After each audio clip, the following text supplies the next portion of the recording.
தம் உள்ளத்திலே உங்கள் இல்லத்திலே ஆராதிக்கும் எனக்கு அருமையானவர்களே,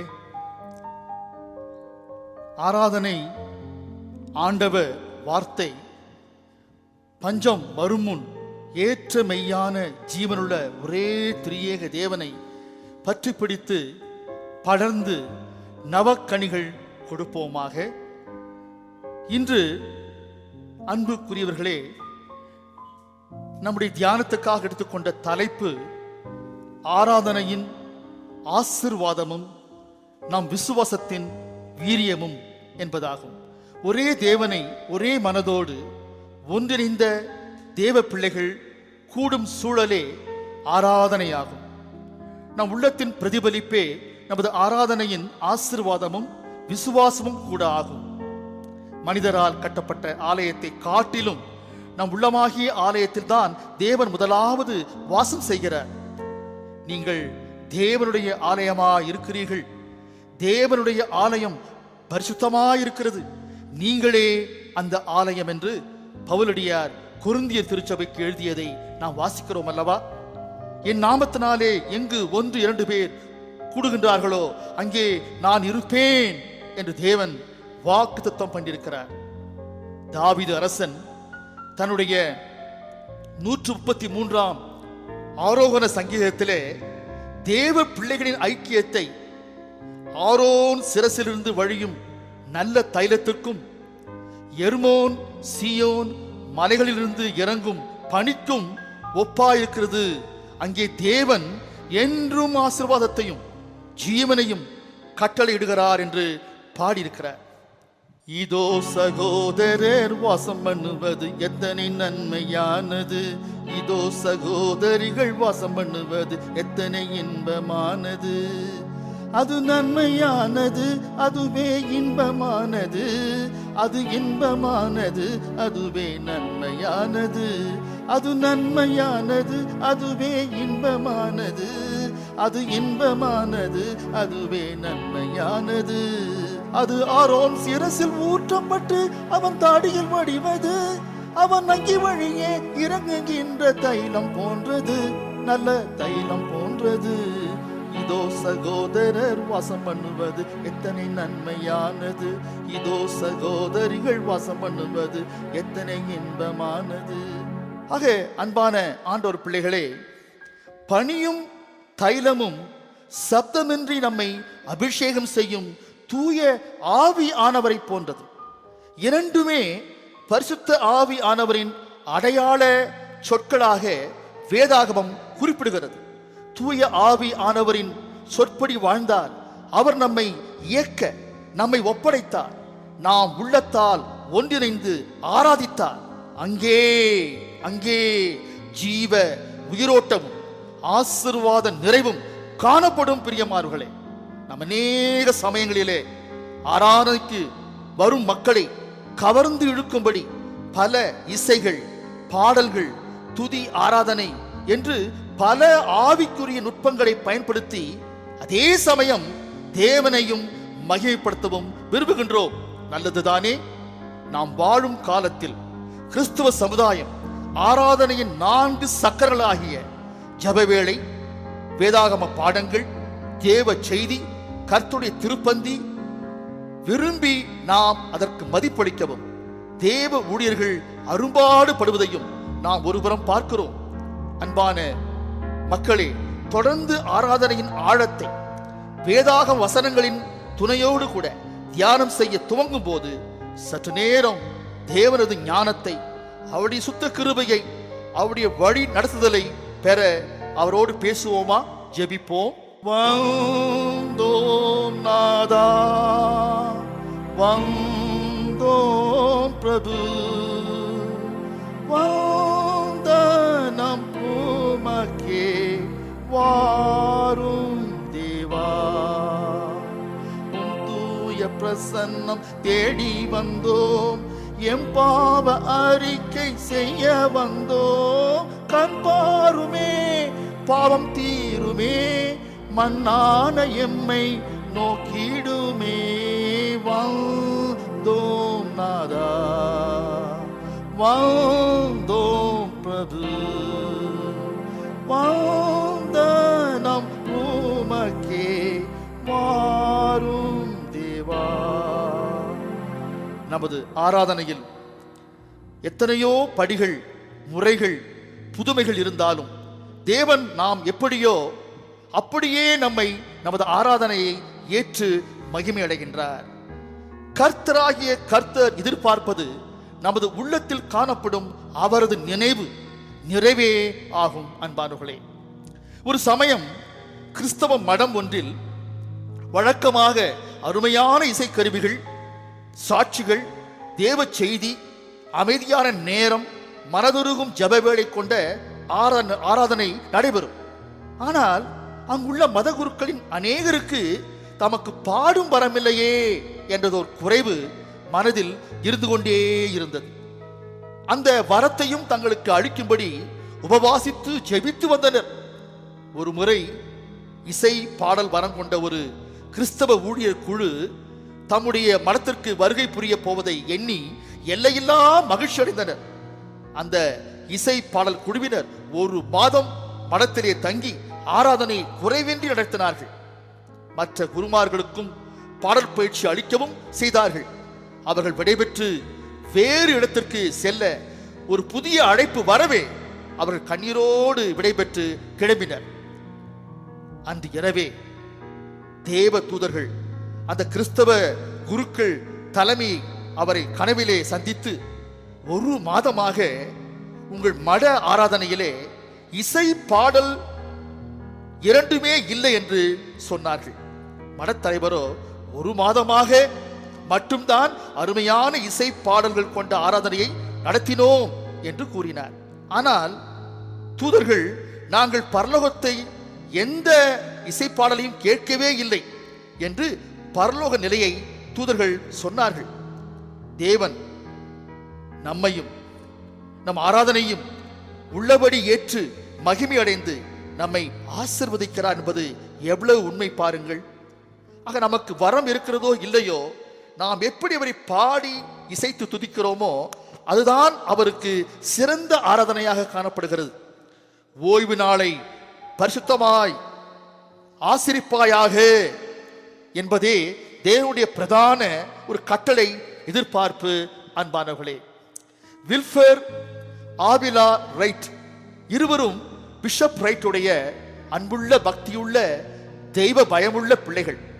இவர்கள்தான் வானிலே முதல் முறையாக விமானத்தை பறக்கவிட்டு முதல் சாதனை புரிந்த ரட்டர் என்று அழைக்கப்படுவார்கள். ஒரு முறை ஸ்பெயின் ராஜா இவர்களின் கண்டுபிடிப்பை பார்த்து அரசாங்கத்திற்கு சிபார்சு செய்ய வரும்படியாக ஒரு செய்தி அனுப்பினார்.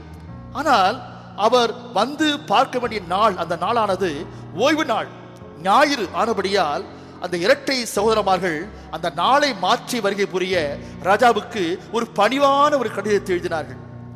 அறிவாற்றல் உள்ள இந்த இரட்டை சகோதர வாலிபர்களுக்கு தெய்வ பயமும் இருப்பதையும் அதற்கு அவர்கள் பெற்றோரே காரணம் என்று ராஜா உணர்ந்து, நான் மாற்றத்துக்கு முழு மனதோடு சம்மதிக்கிறேன் என்று ஒரு மறு கடிதத்தை எழுதி அனுப்பினார். கர்த்தருடைய பரிசுத்த நாளை கர்த்தருக்கு மகிமையாக எண்ணுவாயானால் பூமியின் உயர்ந்த இடங்களிலே உங்களை அமர செய்வேன் என்று ஏசாயா 58 அதிகாரம் வசனம் 13-14 இவ்வாறு சொல்லப்பட்டிருக்கிறது. 7ஆம் நாளை, பரிசுத்த ஓய்வு நாளை நித்திய உடன்படிக்கையாக ஆசரிக்க கை கொள்ள கடவர் என்று தேவன் கட்டளையிட்டதை யாத்திராகமம் 31 அதிகாரம் வசனம் 15-16 காண்கிறோம் அல்லவா? சபை கூடி வருதலை சிலர் விட்டு விடுகிறது போல நாமும் விட்டு விடாமல் தேவனது நாள் சமீபிப்பதை, அருகாமல் வருவதை சொல்லி ஒருவருக்கொருவர் புத்தி சொல்ல வேண்டும் என்று எபிரேய நிருபம் 20 அதிகாரம் 25 வசனத்திலே பவுல் சூட்சமமாக சொல்லியுள்ளார். ஆராதனைக்கு தொடர்ந்து வருதல் ஆராதனைக்கு நாம் தரும் ஒரு பெரிய மதிப்பாகும். ஆராதனை ஆலயத்தில் இல்லாத சமயத்தில் நாம் இவைகளை நம்முடைய மனதில் அசை போட்டு ஜீர்ணிக்க வேண்டும். அன்பானவர்களே, கர்த்தருடைய வீட்டில் ஒரு பிள்ளைகளாக கூடுவது ஆராதனை அனுபவத்திற்கு இணையானதல்லவா?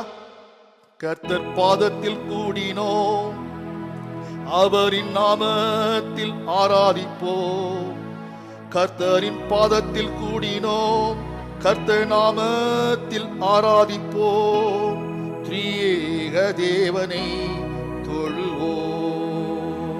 நம்மை நாமே மறப்போம், அவரை நோக்குவோம், ஆராதிப்போம்.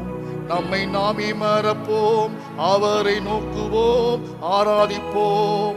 நம்மை நாமே மறப்போம், அவரை நோக்குவோம், ஆராதிப்போம், திரியேக தேவனை தொழுவோம். அன்பான தேவ பிள்ளைகளே, தொழுகை, ஆராதனை, வழிபாடு என்பது தேவனுக்கும் நமக்கும் இடையே மட்டுமல்ல, அது தேவனுக்கும் நமக்கும் இடையே உள்ள ஒரு சிறந்த ஒரு பக்தி கணக்காகும்.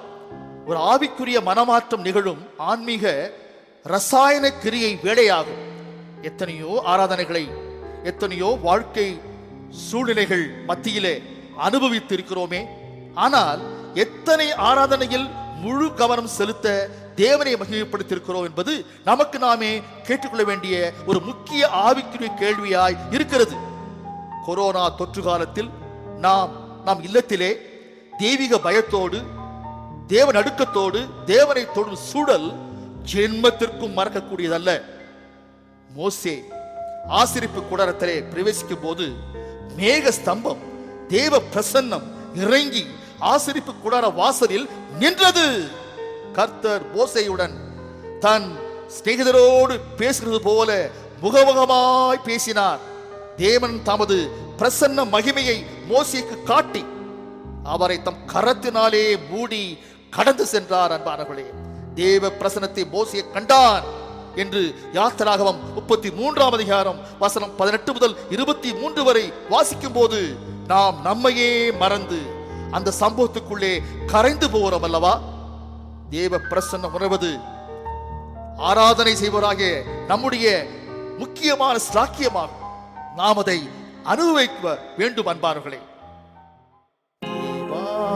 பிரசன்னம் தாருமே, தேடிவும் பாதம் தொழுகிறோம், இயேசுவேவும் திவ்ய நாமத்திலே இன்பமுடன் கூடி வந்தோமே. தேவா பிரசன்னம் தாருமே, தேடிவும் பாதம் தொழுகிறோம். வேதாகமத்திலே ஆபிரகாம், ஈசாக்கு, யாக்கோபு என்ற ஆதி முற்பிதாக்கள் தேவன் எங்கு பேசினாரோ அந்த இடத்தில் ஆராதனை செய்தார்கள். இயேசுவானவர் எருசலேம் ஆலயத்தையும் ஜெப வீடுகளையும் பார்த்து ஆராதித்து அனுபவத்தை பெற்றவராயிருந்தார். பழைய ஏற்பாடு யூத ஜெப வீடு அதன் முறை இன்றும் தொடர்கின்ற காரியத்தை நாம் பார்க்கிறோம் அல்லவா. ஆதி திருச்சபையார் ஒருமனப்பட்டவர்களாய் தேவாலயத்தில் அனுதினம் தரித்து வீடுகளில் அப்பம் பிட்டு ஐக்கியப்பட்டார்கள் என்று வாசிக்கிறோமே. அவர்களின் ஆராதனையில் துதி, ஜெபம், வேத வாசிப்பு, தேவ செய்தி நான்கே மிக முக்கியமானதாய் காணப்பட்டதையும் நிருபங்களில் நாம் வாசிக்கிறோம் அல்லவா.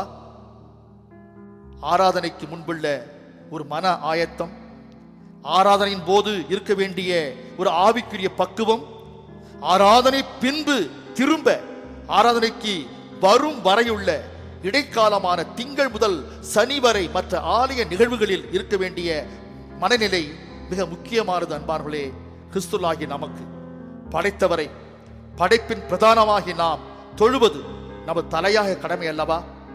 Worship is personally the creature's duty, our service to the creator.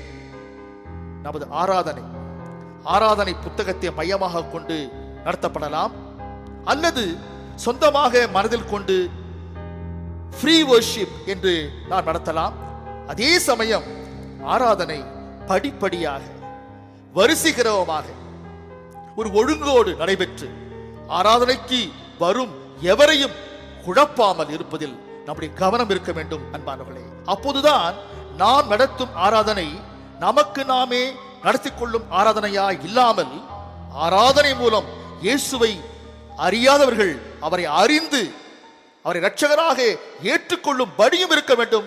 அன்பானவர்களே, தேவாதி தேவா, ராஜாதி ராஜா, கர்த்தாதி கர்த்தா, துய தேவா, உம்மை தொழவே எம்மை படைத்தீர், உம் நாமம் சொல்லவே எம்மை அழைத்தீர். உம்மை தொழவே எம்மை படைத்தீர், உம் நாமம் சொல்லவே எம்மை அழைத்தீர்.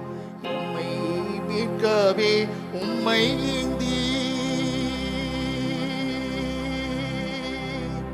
அன்பையே வாழ்வின் மொழியாக்கினீர்.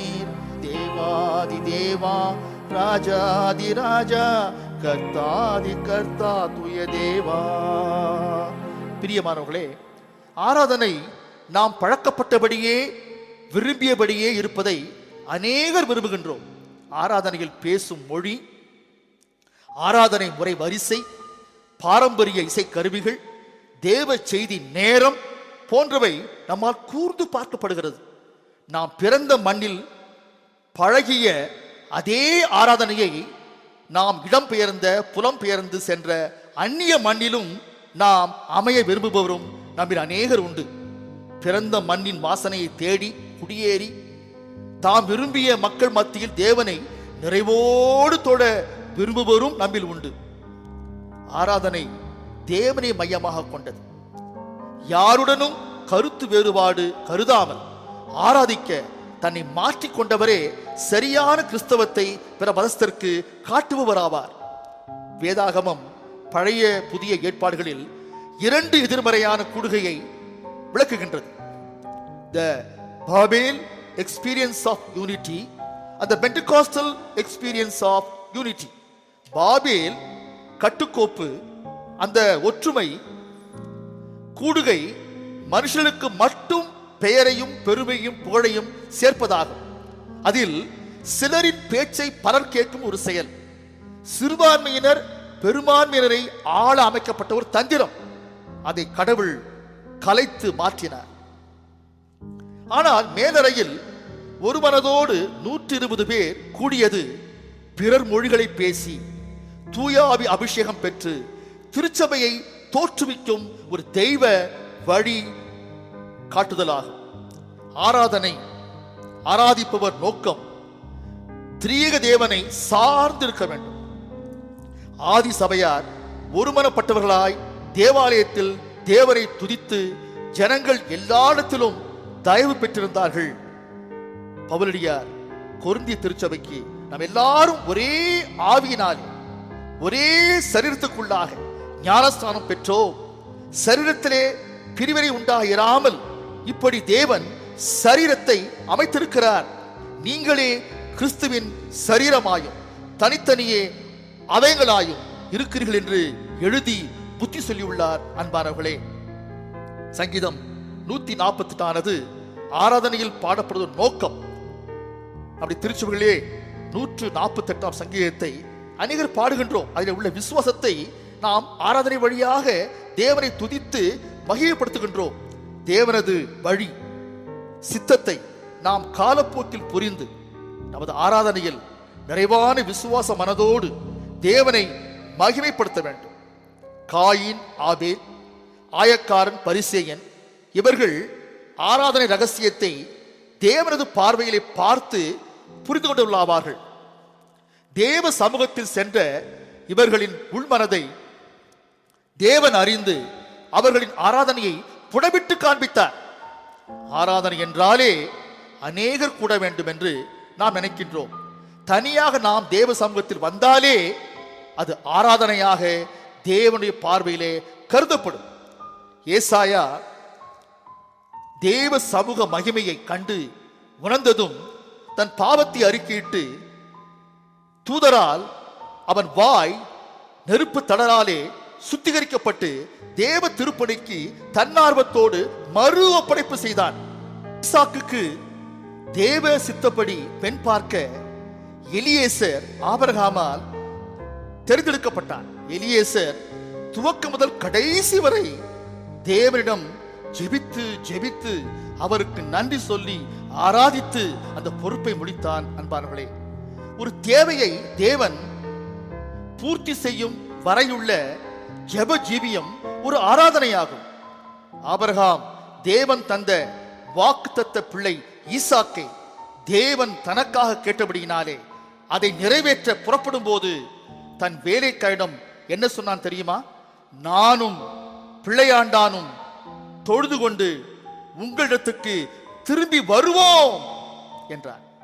தேவன் தகனபலிக்கான ஆட்டுக்குட்டியை பார்த்துக் கொள்வார் என்றார். ஆபிரகாமுக்கு தேவன் கேட்ட பலி காணிக்கை தியாகமாக அல்ல, ஒரு ஆராதனையாக அவன் உள்ளத்திலே பட்டது. அன்பானவர்களே, to Abraham the offering up of his son Isaac was not a matter of sacrifice, it was a matter of worship. தேவனோடு தொடர்புடைய மனித செயல்கள் அனைத்தும் ஆராதனையே. தேவதாசர்கள் இப்படித்தான் வாழ்ந்தார்கள்.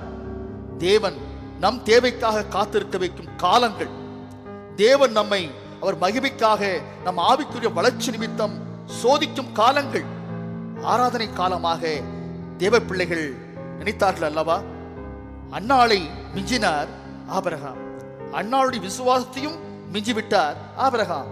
அன்னாள் ஆலயத்தில் மன கிலேசத்தோடு பிள்ளை பேருக்காக அழுது ஆராதித்தாள். தேவன் சாமுவேலை கொடுத்த போது அந்த சாமுவேலை தேவ ஆலயத்தில் பணியாற்ற திரும்ப தேவனிடமே ஒப்படைத்தாள்.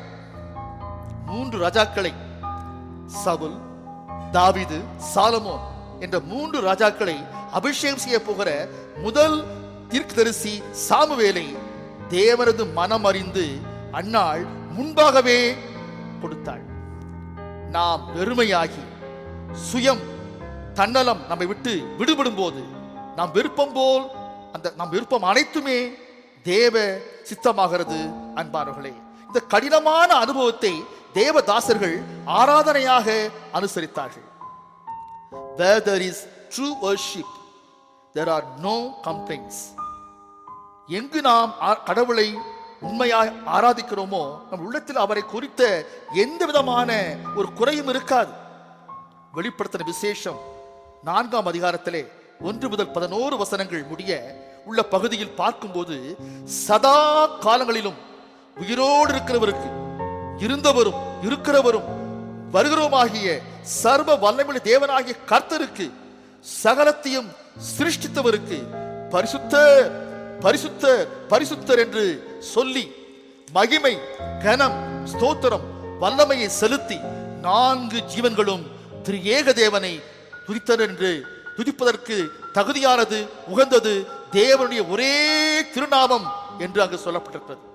தொழுதிட தகுமேவும் திருநாமம், துதித்திட பெருமே தூயம் திருநாமம், ஈடில்லா அற்புத அதிசய வல்ல திரியேக தேவ ஒரே திருநாமம், மன்னோர் எமக்காய் படைத்தீரெல்லா விண்ணில் சேர ரட்சித்தீரெம்மை, கருத்தாய் நடத்திடும் தேற்றரவாளன் நீர்,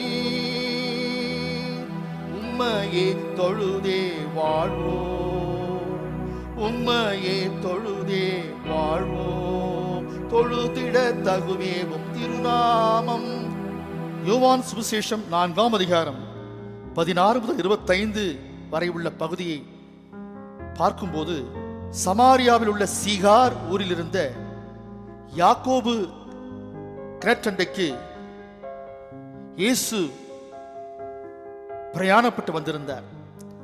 இந்த பிரயாண களைப்பில் இயேசு கிறிஸ்து 6ஆம் மணி வேளையிலே ஒரு தெய்வீக நோக்கத்தோடு அங்கு வந்து அமர்ந்தார். ஆராதனையை குறித்த மனுஷருடைய பலவீனத்தை, ஆராதனை பற்றி மனுஷர் கொண்டுள்ள தவறான அனுமானங்களை யூதர்கள் அறியும்படியும் சீஷர்மார்கள் அறியும்படியும், இந்த அருமையான சமாரிய பெண் மூலமாக சமாரியர் அனைவரும் அறியும்படியும், ஏன் நாம் அறியும்படியாக கூட வெளிச்சம் போட்டு காட்டும்படியும் ஒரு முடிவோடு அவர் இங்கு இருப்பதை நாம் பார்க்கின்றோம். எருசலேம் செல்ல சமாரியா ஒரு ஷார்ட்கட்டாக இருந்தாலும் யூதர்கள் இதை பயன்படுத்த மாட்டார்கள். அதற்கு பதிலாக பெராரியா வழியாக சுற்றி எருசலேமுக்கு செல்வார்கள். தன்னை நோக்கி சமாரிய பெண் வருவதை இயேசு காண்கிறார். அவளின் வாழ்வை, அவளது சமாரிய சூழ்நிலையை தன் கரத்திலே வரைந்து வைத்திருக்கும் இயேசு கிறிஸ்து அவளை பார்த்து தாகமாயிருக்கிறது, தண்ணீர் தா என்று கூறினார். அவர் கேட்ட அந்த சிறிய தேவையில் ஆராதனை குறித்த ஒரு தெளிவு வெளிப்பட போவதை சமாரிய பெண் அறிய மாட்டாள். யூதராயிருக்கிற நீர் என்னிடம் அருந்த தண்ணீர் கேட்பது எனக்கு நூதனமாயிருக்கிறது என்றாள். எவ்வளவு புத்தி கூர்மையான பெண் பாருங்கள். சமாரிய அபலை பெண் இயேசு தான் பெற்ற நல்ல வாய்ப்பினை வீணாக்க விரும்பாமல், இயேசு கிறிஸ்து அருமையான அந்த நேரத்தை வீணாக்க விரும்பாமல் ஆத்தும ஆதாயப்படுத்த, ஆத்தும தாகத்தோடு அவள் அண்டை, நான் மேசியா, யாக்கோபை காட்டிலும் பெரியவர், நான் தரும் தண்ணீர் நித்திய காலமாய் ஊறும் நீரூற்றாயிருக்கும், மீண்டும் தாகம் எடுக்காதபடி செய்யும் என்ற ஜீவ தண்ணீராய் இருக்கும் இயேசுவின் நோக்கம் நிறைவேற சமாரிய பெண் மேசியா குறித்தும், அதாவது தொழ வேண்டிய தெய்வத்தை குறித்தும், தொழ வேண்டிய ஸ்தலம், இடம் பற்றியும் பழைய ஏற்பாட்டு சரித்திர உண்மைகளை அவரோடு சம்பாஷிக்க, கலந்துரையாட துவங்கினாள். இயேசுவும் மலையில் தொழுவதை நிறுத்தி எருசலேமில் ஏன் எங்கும் தொழும் காலம் வரும் என்று தீர்க்க தரிசனமாக அவள் அண்டை பேசினார்.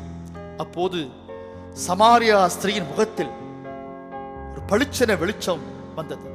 சமாரியின் தொழுகை, ஆராதனை, வழிபாடு வாஞ்சை, தாகத்தை இயேசு நேரடியாக சமாரிய பெண்ணின் முகத்திலே கண்டார். இயேசு வந்த நோக்கம் நிறைவானது. தேவன் நம்மை தேடி வரும் நேரம், அவர் சித்தம் நம் வாழ்வில் நிறைவேறவே.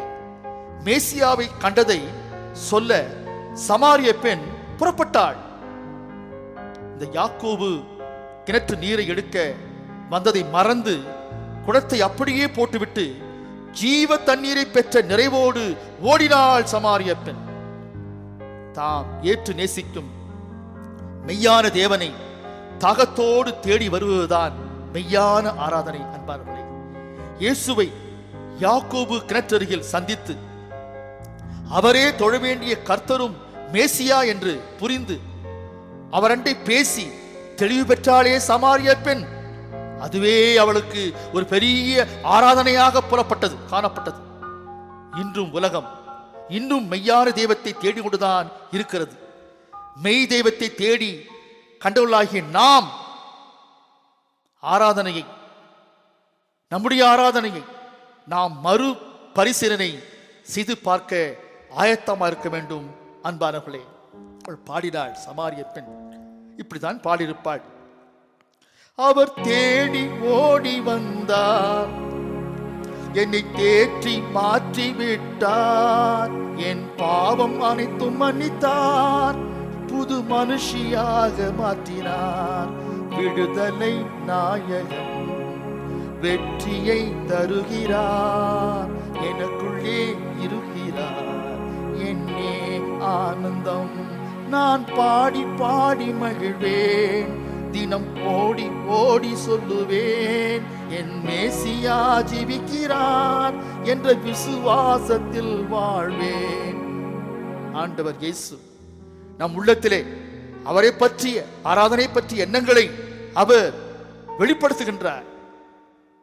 நம்முடைய உள்ளத்திலே அவரை குறித்த சிறந்த ஒரு விசுவாசத்தை அங்கு அவர் அமைக்கின்றார். அன்பானவர்களே, ஆக சமாரியருக்கு தொழ வேண்டிய தெய்வமும் தொழும் ஸ்தலமும் ஒரு கேள்விக்குறியாகவே இருந்தது. அன்பான தேவ பிள்ளைகளே, நாம் பிறந்த மண் வாசனை நமக்கு அவசியம்தான். நமக்கு தேவன் வேண்டும், தேவனுக்கு நாம் வேண்டும். நாம் விரும்பும் நாம் பிறந்த மண் வாசனை வீசும் அந்த இடத்தை நாம் ஆராதிக்க ஸ்தலமாக இருக்க விரும்புகின்றோம். ஆனால் அப்படிப்பட்ட இடத்தை காட்டிலும் தேவனை உண்மையோடு விசுவாசத்தோடு தாகத்தோடு தேடும் நல்லாவி மிக மிக முக்கியமானது தேவனுடைய பார்வையிலே.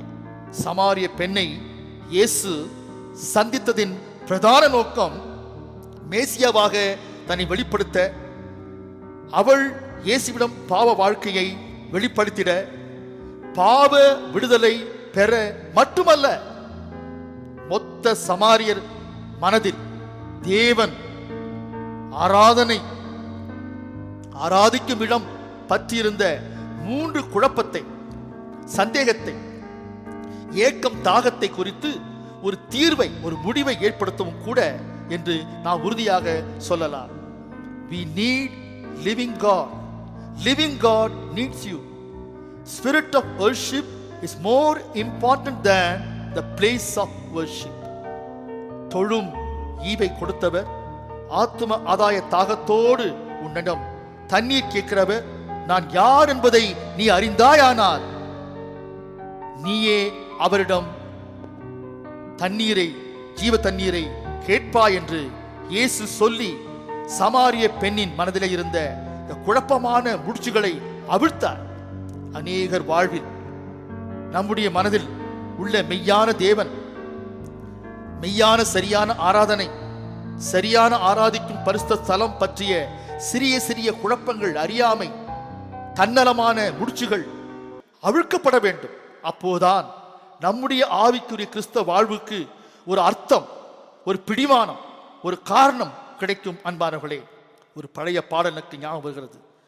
மான்கள் நீரோடை வாஞ்சித்து கதரும் போல் தேவனே, எந்தன் ஆத்துமா உம்மையே வாஞ்சித்து கதருதே, தஞ்சமே நீர், அடைக்கலம் கோட்டையும் என்றும் காப்பி, தஞ்சமே நீர், அடைக்கலம் நீ, கோட்டையும் நீ என்றும் காப்பி, தேவன் மேல் ஆத்துமமே தாகமாயிருக்கிறது, தேவனின் சந்நிதியில் நின்றிட ஆத்துமா வாஞ்சிக்குதே. அருமையானவர்களே, உலகம் தேவனுடையது, அவர் படைத்தது, நாம் அவரை தொழ படைக்கப்பட்ட தேவ ஜனம். இதை நாம் எப்போதும் மறக்கவே கூடாது. நமது ஆராதனை சர்வாங்க தகனபலியாக நம்மை படைக்கும்படியும் நடைமுறைப்படுத்தப்பட்டும் எங்கும் எப்போதும் தொடர வேண்டும். இந்த 3 உண்மைகளையும் உணர்ந்த விசுவாசிகளாய் நாம் வாழ கற்றுக்கொள்வோமாக. Earth is God's. We are a worshiping community. Worship can be offered and practical anywhere and anytime. நம்முடைய அலுவல் நிமித்தம் ஒரு கால் நாம் எங்கு சென்றாலும் அங்குள்ள ஆலயத்தில் எந்த ஒரு தயக்கமும் குறைந்த மனமும் இல்லாமல், நம்மவர்களை தேடாமல், சர்வ வியாபியாய் இருக்கிற தேவனை அங்கு முழுமனதோடு தொழ வேண்டும். அதுதான் தேவன் நம்மில் ஆராதனை சமயத்தில் விரும்புகின்ற சரியான மனநிலையாகும். இத்தேசத்தார் சேர்ந்தாலும் சபை ஒன்றாம், ஒரே விசுவாசத்தாலும் ஒரே ரட்சிப்புண்டாம், ஒரே தெய்வீக நாமம் சபையை இணைக்கும், ஓர் திவ்ய ஞானாகாரம் பக்தரை போஷிக்கும் என்ற பாமாலை நமக்கு ஞாபகம் வரவில்லையா? எத்தேசத்தார் சேர்ந்தாலும் சபை ஒன்றாம், ஒரே விசுவாசத்தாலும் ஒரே ரட்சிப்புண்டாம், ஒரே தெய்வீக நாமம் சபையை இணைக்கும், ஓர் திவ்ய ஞானாகாரம் பக்தரை போஷிக்கும்.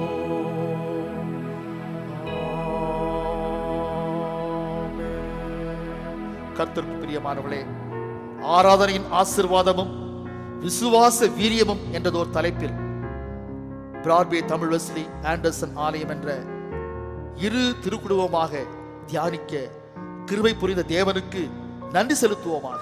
வரும் காலங்களில் நமது ஆராதனை நேரம் நமக்கு விசாலமான, பரந்த, பாரபட்சமற்ற உள்ளத்தை அளிக்க தேவன் நம்மை வல்ல ஆவியால் நடத்துவாராக. ஆமேன். ஜெபிப்போமா. துதிக்கும் கனத்திற்கும் மகிமைக்கும் பாத்திரராகிய பிதா, குமாரன், பரிசுத்த ஆவி ஆனவராகிய திரியேக தேவனே, உம்மை துதிக்கிறோம், வாழ்த்துகிறோம், மகிமைப்படுத்துகிறோம். சிலுவை கொடியை உயர்த்தி சாத்தானை வெட்கப்படுத்துகிறோம். சுவாமி, நீர் எங்களுக்கு நல்லவர், வல்லவர், போதுமானவராய் இருக்கிறபடியால் உம்மை ஸ்தோத்திரிக்கிறோம். கர்த்தாவே, ஆராதனையின் ஆசீர்வாதமும் விசுவாசத்தின் வீரியமும் என்றதோர் தலைப்பில் கீழாய் உம்மை, உமக்காக ஆராதனையை ஆராதிக்க எங்களுக்கு காட்டிய இடத்தை சக விசுவாச சகோதர சகோதரிமார்களை புரிந்து கொண்டு இணைந்து தொழ வேண்டிய மனப்பக்குவத்தை குறித்த விளக்கத்தை நாங்கள் ஆண்டவரே புரிந்து கொண்டோம். சுவாமி கர்த்தாவே, விசேஷமாக இந்த வாரத்தில் தன்னுடைய பிறந்த நாள், விவாக நாள் அனைத்தையும் கொண்டாடுகின்ற பிராட்வே, தமிழ் வெஸ்லி, ஆண்டர்சன் திருச்சபைகளின் அன்பான உம்முடைய பிள்ளைகளுக்காக ஜெபிக்கிறோம். சுவாமி, அவளை ஆசீர்வதியும், குடும்பமாய் அவருடைய எல்லா தேவையும் சந்தியும். ஆண்டவரே, இந்த ஆண்டிலே அநேக நன்மைகளை, ஆசீர்வாதங்களை கர்த்தாவே பெற்றுமக்கு சாட்சியாய் பிரகாசிக்க செய்யும். கர்த்தாவே, அன்பின் பிதாவே, விசேஷமாக கர்த்தாவே உம்முடைய ஒவ்வொரு பிள்ளைகளுக்காக ஜெபிக்கிறோம். சுவாமி, கொரோனா தொற்றால் உலக அளவில் ஏற்பட்டுள்ள தாங்கக்கூடாத மனவேதனையை நீர் நன்கு அறிவீர். பாவிகளாகி எங்கள் பாவங்களை எல்லாம் தயவாய் மன்னித்து உலக தலைவர்களை உமது கட்டுப்பாட்டில் வைத்து கொரோனா தொற்றை முற்றிலுமாக திரும்ப எந்த ரூபத்திலும் தலை காட்டாது அழித்து எங்களை காப்பாற்ற கெஞ்சுகிறோம். அப்பா, மெய்யான தெய்வமாகிய உம்மை பற்றி பிறருக்கு அறிவிக்கும் வாய்ப்புகள் பெருகிய இந்த காலத்திலே எங்களை பாரப்படுத்தும், எங்களை பயன்படுத்தும். சுவாமி, உம்மை அறியாதவர்கள் உம்மை ஏற்றுக்கொள்ள செய்யும். ஐயா, ஜபத்தை இயேசுவின் வழியாய் வேண்டுகின்றோம் பரமபிதாவே. ஆமேன், ஆமேன், ஆமேன். என் ஆத்துமாவே கர்த்தரை ஸ்தோத்தரி, என் முழு உள்ளமே அவருடைய பரிசுத்த திருநாமத்தை ஸ்தோத்தரி. என் ஆத்துமாவே கர்த்தரை ஸ்தோத்தரி, அவர் செய்த சகல உபகாரங்களையும் என்றும் மறவாதே. ஆமேன். நம்முடைய கர்த்தராகிய இயேசு கிறிஸ்துவின் கிருபையும் பிதாவாகிய தேவனுடைய அன்பும் பரிசுத்த ஆவியானவரின் சமாதானமும் வழிநடத்தலும் இன்றும் என்றும் சதா காலங்களிலும் நாம் அனைவரோடு கூட இருப்பதாக.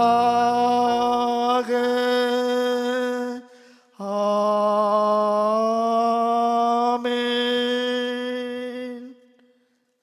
அன்பானவர்களே, கர்த்தர் நம்மோடு எப்போது இருப்பாராக. ஆமென். தேவரீரின் பாதத்தண்டை ஆவலோடே கூடினோம், உந்தன் திவ்ய அபிஷேகம் நம்பி நாடி அண்டினோம். அருள் மாறி எங்கள் பேரில் வருஷிக்க பண்ணுவி, ஆசையோடு நிற்கிறோமே. ஆசீர்வாதம் தூய ஆவி ஆனவராகிய திரியேக தேவன் நம்மோடு இருப்பாராக. சமாதானத்தோடு சரீர சுகத்தோடு தேவனை மகிமைப்படுத்தி வாழ்வோமாக. ஆமென். தேவன் அவருடைய கிருபை, தயவு, இரக்கம் நம்மோடு எப்போது இருப்பதாக. நாம் ஒருவரை ஒருவர் ஜெபத்திலே தாங்குவோமாக. கர்த்தருக்கு கோடான கோடி ஸ்தோத்திரம்.